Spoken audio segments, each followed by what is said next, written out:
Some of the other long-tail personalized governance applications concern voting and legal contracts.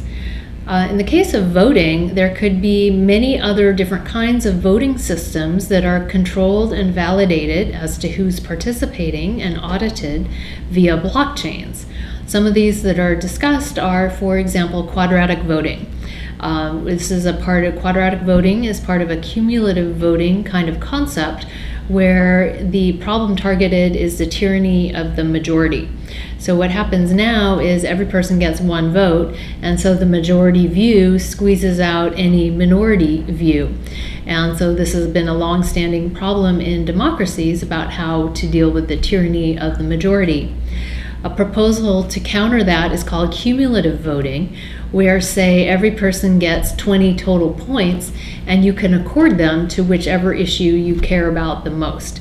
And so quadratic voting is quadratic squared. Similarly, so you could allot any one person could allot as many as 4 of their points towards any one particular issue, and then not voting more than 20 total points. So these kinds of distributed point systems could be enacted versus in blockchains in an efficient way for one of the first times that this could actually be possible. And the argument is that we might get a more representative voting system of people who really care about certain issues, as opposed to the very monochromatic one vote, one person, one vote. Other kinds of voting systems include delegative democracy. So anybody could delegate their vote to another voting party. Again, it would be very easy to enforce this with blockchains if I wanted to delegate my vote to somebody who knows about a particular issue. And another kind of voting would be random sample elections, where different persons, sort of like balloting, but different random persons are selected as a sample on certain issues.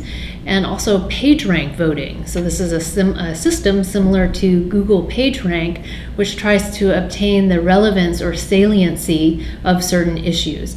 And so again, certain people could be polled based on the relevance or salience of issues. So blockchains basically provide a secure method of implementing or testing some of these more sophisticated voting systems that we haven't had a chance to try, because in a monolithic one person, one vote system, they're not really possible. The other thing I want to talk about is legal contracts. And so this is very important anytime we have a contract or a document like a patent registration or intellectual property, or a will, or any kind of legal document.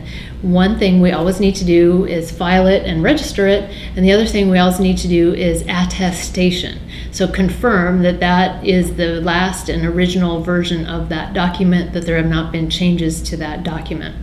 And so one thing that blockchain is great for is confirming the proof of existence of a certain document in a certain way at a certain time and day. And so this is a technique called proof of existence, and this applies to any digital asset, any digital file. It could be an artwork, like a GIF file of original artwork, or a legal document like a will in a Word document or PDF. And so what you would do is run a hashing algorithm over whatever your file is, and that'll pop out with a unique 32 to 64 digit code that corresponds to the exact contents of that document at that particular time. And then you register that code to a blockchain and you get a time date stamp.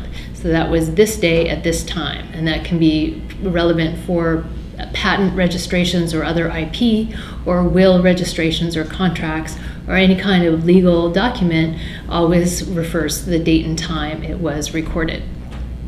And then later, say somebody passes away, then you want to confirm the contents that was the last will and testament, and the file contents haven't changed.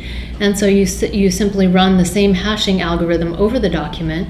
If you get the same 32 to 64 digit code, you know that the contents have not changed. And the benefit is, yes, we register the 32 to 64 digit code on the blockchain that can be visible by everybody, but the contents of that will, of that file, are not known. Only that later we can know if the contents had changed or not. And so this is a very important functionality called proof of existence that could completely reconfigure the legal industry, as every legal document is hashed and posted to the blockchain with a confirmable proof of existence code.